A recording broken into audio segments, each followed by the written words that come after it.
Guys welcome to fact files in Telugu YouTube channel. రేపటి నుంచి IPL start అవుతుంది. ఈరోజు ఈ వీడియోలో మనం ఆర్సీబీ ఎందుకని ఇంతవరకు ఐపీఎల్ ట్రోఫీ గెలవలేకపోయింది, అసలు వాళ్ళకు పట్టిన దరిద్రం ఏంటిది. ఆర్సీబీ అంటే తెలియని వారు ఉండరు. అంత ఫ్యాన్ ఫాలోయింగ్ ఉన్న టీం ఆర్సీబీ. ప్రతిసారి ఆర్సీబీ ఫ్యాన్స్ ఈసాల కప్ నమ్మదే అంటారు, బొక్కబోర్ల పడతారు. అవి కాక సోషల్ మీడియాలో ట్రోల్స్కు గురవుతారు. పెద్ద పెద్ద star players Virat Kohli, AB de Villiers, universe boss Chris Gayle ఇలా పెద్ద పెద్ద స్టార్ ప్లేయర్స్ ఉన్నా ఎందుకని కప్ కొట్టలేకపోతుంది.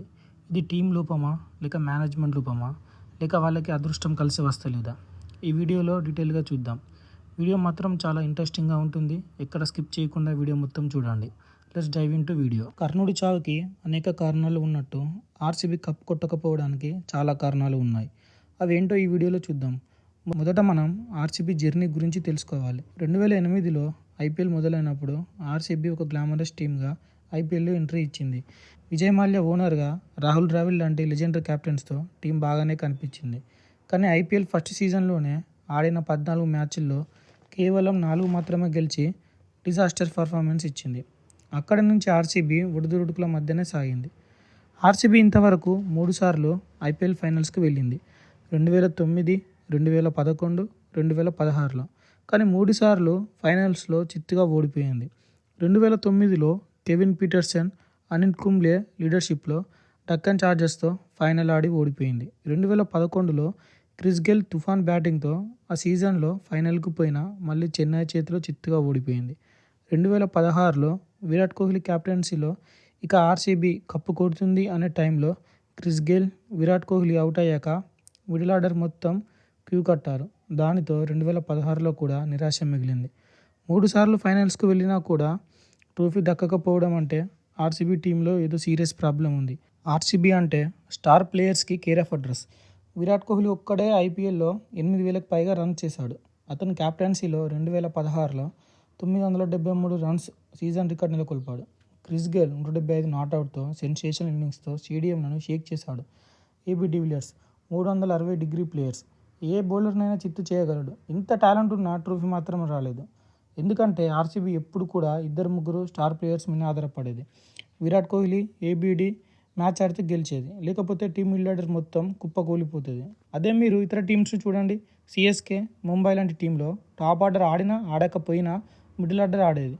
టీం అలాంటి బ్యాలెన్స్ ఉండేది కాబట్టి వాళ్ళు 5 సార్లు ఐపీఎల్ కప్ కొట్టారు. కానీ ఆర్సీబీలో ఆ డెప్త్ ఎప్పుడు కనిపించలేదు. ఎగ్జాంపుల్, టీం మొత్తం విరాట్ కోహ్లీ ఇంకా 2 స్టార్ ప్లేయర్స్ పైన ఆధారపడడం.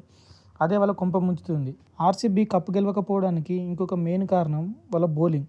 చాలా సీజన్లకు వెళ్ళి ఆర్సీబీ బౌలింగ్ చూస్తే ఫ్యాన్స్కు కన్నీళ్ళు వచ్చేవి. అంత ఘోరంగా వాళ్ళ బౌలింగ్ ఉండేది. పవర్ ప్లేలో, డెత్ ఓవర్స్లో రన్స్ లీక్ చేయడం, కీలక సమయాల్లో వికెట్లు తీయకపోవడం, ఇదే ఆర్సీబీ రెగ్యులర్ ప్రాబ్లం.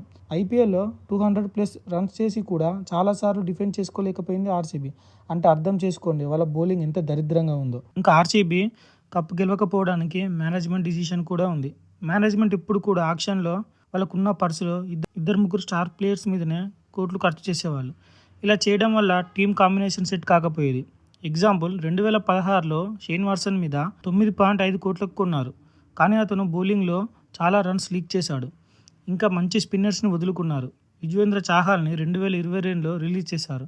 అది చాలా దెబ్బ పడింది ఆర్సీబీకి. చాహల్ తర్వాత అంత మంచి స్పిన్నర్ ఇంతవరకు ఆర్సీబీకి దొరకలేదు. ఇంకా క్యాప్టెన్సీ ఇష్యూ కూడా ఉంది. విరాట్ 2013 నుండి 2021 వరకు కెప్టెన్గా ఉన్నాడు. టీంని బాగా లీడ్ చేశాడు. కానీ కప్పు గెలవలేకపోయింది. అతను వెళ్ళాక ఫ్యాబ్ డూప్లెసిస్ వచ్చాడు. డూప్లెసిస్ వచ్చాక ప్లే ఆఫ్కి అయితే వెళ్ళింది. కానీ ట్రోఫీ మాత్రం గెలవలేకపోయింది. ఇప్పుడు 2025లో రజత్ పటిదార్ కెప్టెన్ అయ్యాడు. ఇప్పుడైతే టీం బ్యాలెన్స్డ్గా అనిపిస్తుంది. కానీ ఒక మంచి స్పిన్నర్ లేడు. చూడాలి ఈసారి కప్ నమ్మదే అంటారా, లేదా నిజంగానే కప్పు కొడతారా? నాకైతే ఆర్సీబీ కప్పు కొట్టాలని ఉంది. చూద్దాం ఏమవుతుందో. చిన్నస్వామి స్టేడియం చిన్న బౌండరీస్ వల్ల బ్యాట్స్మెన్లకి ఫేవరెట్. కానీ బౌలర్స్కి ఇక్కడ చాలా ప్రెషర్ ఉంటుంది. ఇతర టీమ్స్ వచ్చి ఇక్కడ 200+ స్కోర్ చేస్తే ఆర్సీబీ బౌలింగ్ యూనిట్ ఆపలేకపోయేది. 2016 ఐపీఎల్ ఫైనల్ ఇదే గ్రౌండ్లో జరిగింది. ఎస్ఆర్హెచ్ మొదట బ్యాటింగ్ చేసి 207 రన్స్ చేస్తే ఆర్సీబీ చేజ్ చేయలేకపోయింది. వాళ్ళు ఆ గ్రౌండ్ చేంజ్ చేస్తే తప్ప దరిద్రం పోదు కావచ్చు. ఇంకా కీలక మ్యాచ్ల్లో ప్రెషర్ హ్యాండిల్ చేయలేకపోవడం. ఆర్సీబీ రెగ్యులర్ సీజన్లో చాలా బాగా ఆడుతుంది. లాస్ట్ 5 years నుంచి 4 times ప్లే ఆఫ్కి వెళ్ళింది. కానీ వాళ్ళు ప్లే ఆఫ్లో ప్రెషర్ హ్యాండిల్ చేయక ప్లే ఆఫ్లోనే ఓడిపోతున్నారు. ఆర్సీబీ అంత లాయాలిటీ ఫ్యాన్స్ ఏ ఐపీఎల్ టీమ్స్కి ఉండరు. వాళ్ళు టీంని అంతగా సపోర్ట్ చేస్తారు. కానీ ఇలాంటి ఎక్స్పెక్టేషన్ కొన్నిసార్లు టీం మీద ప్రెజర్ని క్రియేట్ చేస్తాయి. ఈసారి కప్ నమ్మదే అని ఫ్యాన్స్ చెప్పడం, సోషల్ మీడియాలో ట్రోల్స్ని ఎదుర్కోవడం, ఇలా చేయడం వల్ల కూడా ప్లేయర్స్ మీద కొంత ప్రెజర్ బిల్డ్ అవుతుంది. సో ఫ్రెండ్స్, ఆర్సీబీ ట్రోఫీ గెలవకపోవడానికి చాలా రీజన్స్ ఉన్నాయి. బ్యాటింగ్ హెవీ టీం అవ్వడం, బౌలింగ్ వీక్నెస్, మేనేజ్మెంట్ ఫెయిల్యూర్స్, ప్రజల హ్యాండిల్ లోపం, అదృష్టం కలిసి రాకపోవడం. కానీ ఒకటి మాత్రం నిజం, ఆర్సీబీ ఫ్యాన్స్ లాంటి లాయాలిటీ సపోర్టర్స్ ఏ టీంకు లేరు. అలాంటి ఫ్యాన్స్ కొరకైనా ఈ ఇయర్ అయినా కప్ కొట్టాలని కోరుకుందాం. ఈ ఇయర్ అయినా ట్రోఫీ వస్తుందా? మీ ఒపీనియన్ కామెంట్ సెక్షన్లో చెప్పండి. వీడియో నచ్చితే లైక్ చేయండి, షేర్ చేయండి, మా ఛానల్ని సబ్స్క్రైబ్ చేయండి. నెక్స్ట్ వీడియోలో కలుద్దాం. Bye bye.